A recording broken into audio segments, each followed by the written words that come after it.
ફરી એકવાર તમારું સ્વાગત છે એકમ કસોટી પેપર સોલ્યુશનમાં. તો આપણે આ વિડીયોમાં સામાજિક વિજ્ઞાનના ઓરિજિનલ પેપર સોલ્યુશન એકમ કસોટી જોવાના છીએ. ધોરણ 8, તારીખ છે 31/8/2024, આજની તારીખ. પ્રકરણ આ બધા છે અને સમય રહેશે 1 કલાક. તો સારી રીતે તમારે પેપર સોલ્યુશન જોવાનું રહેશે. આપણે આ પેપર સોલ્યુશન સ્ટાર્ટ કરી દઈએ. જો તમે ચેનલને નવા હો ચેનલ ઉપર તો ચેનલને સબસ્ક્રાઈબ કરી દેજો અને બેલ આઇકન પણ દબાવી દેજો અને જેમ બને વધારે શેર કરી દેજો. નીચે આપેલા પ્રશ્નોના વિકલ્પમાંથી યોગ્ય વિકલ્પ પસંદ કરીને જવાબ લખો. તો આપણે કોઈ પણ 5 છે તો એ પણ આપણે કરાવી દઈએ. યુરોપના લોકો માટે ભારત આવવા માટેનો જમીન માર્ગ શા માટે બંધ થયો? તો આપણે જોઈએ તો પોર્ટુગીઝો અને આ જવાબ આવશે. તુર્કો અને ડી જવાબ આવશે. નીચે આપેલ જોડ પૈકી કઈ જોડ અયોગ્ય છે? તેમાં આપણો જવાબ આવશે ફિરંગીઓ જોડ આવ્યું છે. ફિરંગીઓ ક્યાંના હતા? પોર્ટુગીઝો હતા. પછી છે પલાસીના યુદ્ધમાં સિરાજુદ્દૌલાની જીત થઈ હોત તો ભારત દેશમાં અંગ્રેજો શાસનની શરૂઆત ન થાત. પછી છે ટોમસ રોય, આ જવાબ આવશે ચોથામાં. ટોમસ રોયે જહાંગીર પાસેથી વેપાર કરવાની પરવાનગી મેળવી હતી, આનો આન્સર રહેશે. પછી આગળનો ક્વેશ્ચન છે નીચે આપેલ કઈ જોડ યોગ્ય છે? તો નીચે આપેલ કઈ જોડ યોગ્ય છે? તેમાં આપણો જવાબ રહેશે આ જોડ છે યોગ્ય રહેશે. પછી છે નીચે આપેલ વિધાન પૈકી કયું વિધાન ખોટું છે? તો નીચે આપેલ વિધાન પૈકી કયું વિધાન ખોટું છે? તો આ વિધાન છે એ ખોટું છે. આ ખોટું છે. તો આવી રીતે જવાબ જોઈ લો. આપણે આગળના ક્વેશ્ચન જોઈ લઈએ. મૈસૂર વિગ્રહ બાબતે કયું વિધાન સાચું છે? તો આ સાચું છે, ડી. ચોથા મૈસૂર વિગ્રહમાં ટીપુ સુલતાન વીરગતિ પામ્યા હતા. કોર્નવાલિસ તો સંધિ સેવા, તો વોરન હેસ્ટિંગ તો ન્યાયતંત્રની શરૂઆત, ને આમાં આ જવાબ રહેશે. પછી છે પલાસીનું યુદ્ધ તો અંગ્રેજો અને સિરાજુદ્દૌલા, સાલબાઈની સંધિ તો એમાં આવશે મરાઠા અને અંગ્રેજો 1782માં. પછી છે ફોર્ટ વિલિયમ કોલેજ ક્યાં આવેલી છે? તો કોલકાતામાં આવેલ છે. પછી છે રેતવારી થોમસ મુન્રો, તો મહાલવારી તો વોલ્ટ મેકન્જી. તો આવી રીતે આન્સર રહેશે.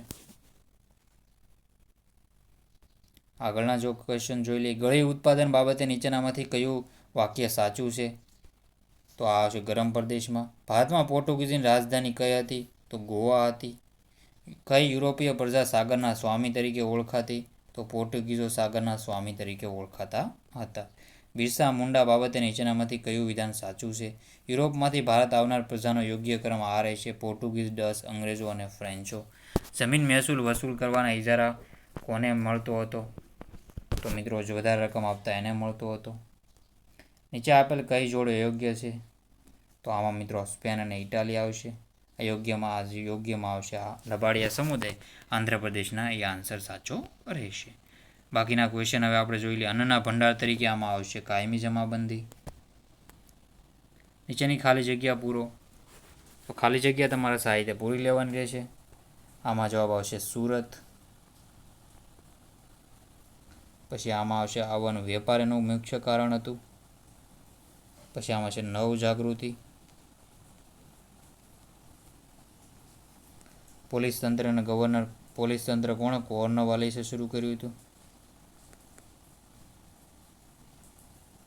પછી અહીંયા આવશે પાણીપતનું ત્રીજું યુદ્ધ. તો આવી રીતે આન્સર તમારે સાહિત્ય કરી લેવા. મુખ્ય સેનાપતિને નવાબ બનાવવાનું મીર જાફર.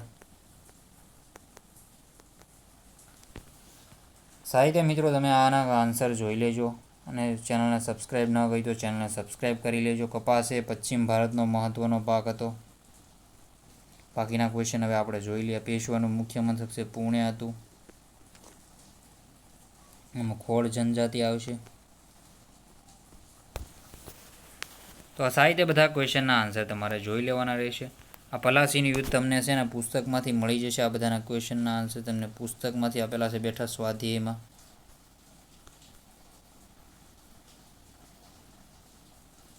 પછી આના પણ મળી જશે તમને. આમાં જવાબ આવશે આ જંગલ. આપણે જોઈએ તો આ જંગલો છે, સૂર્યપ્રકાશ, બે આમાં આવશે અને બાકીના આ બે છે આ અને આ બે છે એ આમાં આવશે બિન નવીનીકરણીયમાં. તફાવત આપવાનો છે તમારે. ઉર્જા સ્ત્રોતો અને ખનિજો છે કુદરતી સંસાધનમાં આવશે અને પુલ અને બોગદા છે એ આવશે માનવ સર્જિત સંસાધનમાં. પછી તળાવનું જોઈ લેવું. પછી જોડકા જોડવાના છે તો વિરલ સંસાધનમાં આવશે યુરેનિયમ અને આમાં આવશે ક્રાયોલાઇટ. સૂર્યપ્રકાશ એ કુદરતી સંસાધન છે, કેવું કુદરતી કહી શકાય આપણે. પછી પૃથ્વીના ગોળા નિરીક્ષણ કરતાં જોઈ લીધો. ભૂતાપીય ઉર્જાની તમારે જોઈ લેવાનું રહેશે. આ સાહિત્ય જોઈ લેજો બધા ક્વેશ્ચન. બંધારણ એટલે શું તમને પુસ્તકમાંથી મળી જાય. 389 બંધારણમાં સભ્યો હતા. આ બધા ક્વેશ્ચનના આન્સર તમને પુસ્તકમાંથી સાહિત્ય મળી જશે, તમારે જોઈ લેવાનું રહેશે.